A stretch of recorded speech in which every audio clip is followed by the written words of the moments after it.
Hello बच्चों, so let's see this question. So the question says, John wants to go abroad by ship and return by air. He has a choice of 6 different ships to go.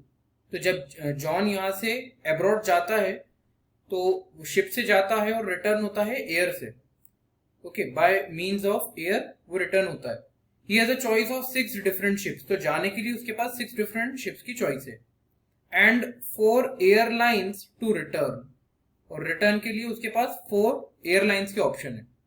In how many ways can he perform this journey? तो हमको यहाँ पर ही find out करना है.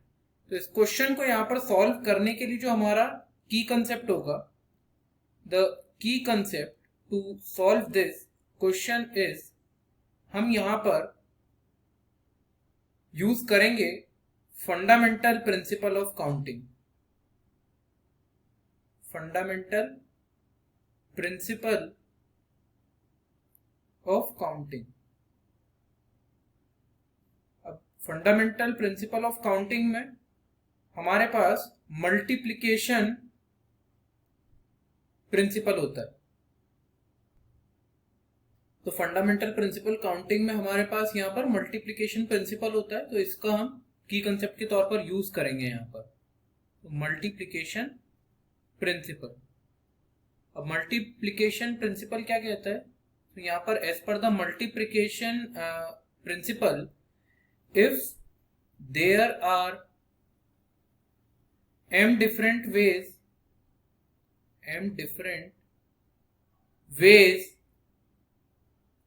for occurrence of event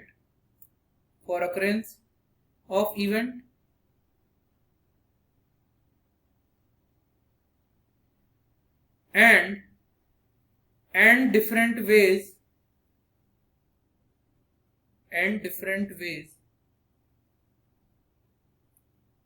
for occurrence of another event,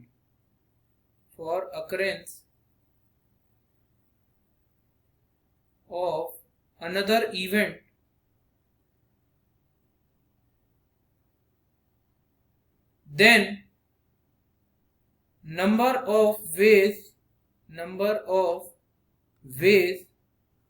for occurrence of event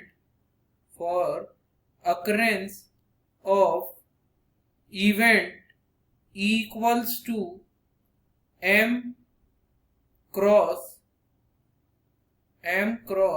n. तो m into n. तो m into n veg होते हैं यहाँ पर number of ways of occurrence के. अगर आपके पास m डिफरेंट वेज है कोई एक इवेंट के अकर होने के, और n डिफरेंट वेज है for the occurrence of another event, तो यहाँ पर नंबर ऑफ वेज कितने हो जाएंगे? m क्रॉस n हो जाएंगे. तो यहाँ पर यही हमारा मल्टीप्लिकेशन प्रिंसिपल होता है. तो अब हम मल्टीप्लिकेशन प्रिंसिपल को हमारे की कंसेप्ट के तौर पर यहाँ पर यूज करेंगे. तो आइए अब हम हमारे की कंसेप्ट को इम्प्लीमेंट करते हैं और क्वेश्चन को सॉल्व करते हैं. तो हमारे पास यहाँ पर देखिए, यहाँ पर हम जब जाएंगे जर्नी में, जब जॉन यहाँ से जाएगा तो गो, और जब रिटर्न होगा तो 2 ऑप्शन है. पहले तो जाने का और रिटर्न होने का. तो जाने का और रिटर्न होने का हमारे पास ऑप्शन है एज पर द क्वेश्चन. अब हमको बोला गया है कि जाने के तरीके हैं बाय मीन्स ऑफ शिप, और कितने शिप्स है? 6 डिफरेंट शिप है. 6 डिफरेंट शिप्स है हमारे पास. और रिटर्न होने के लिए 4 डिफरेंट एयरलाइंस हैं. 4 डिफरेंट एयरलाइंस. तो यहां पर हम कैसे जा सकते हैं? तो हम यहां पर 6 वेज से, तो हम कोई मतलब 6 शिप्स है, तो 6 शिप्स में से कोई भी एक शिप सिलेक्ट कर लेंगे और हम चले जाएंगे. और रिटर्न होने के लिए 4 एयरलाइंस है, तो 4 एयरलाइंस में से हमने कोई भी एक एयरलाइन का ऑप्शन चूज कर लिया और उससे हम रिटर्न हो गए. तो यहां पर नंबर ऑफ वेज कितने हो जाएंगे? नंबर ऑफ वेज हो जाएंगे आपके पास 6 इंटू 4. कितना होता है 6 इंटू 4? 24. तो 24 वेज है हमारे पास पूरी जर्नी के. यानी कि जाने के हमारे पास 6 तरीके हैं और रिटर्न होने के 4 तरीके हैं. तो 6 इंटू 4 हमारे टोटल नंबर ऑफ तरीके हैं जिससे हमारी जर्नी पूरी हो जाए, आना और जाना. So 24 is the correct answer of this question, and that is all about solution. I hope you understood the solution well. Wish you best of luck, and with this, thank you.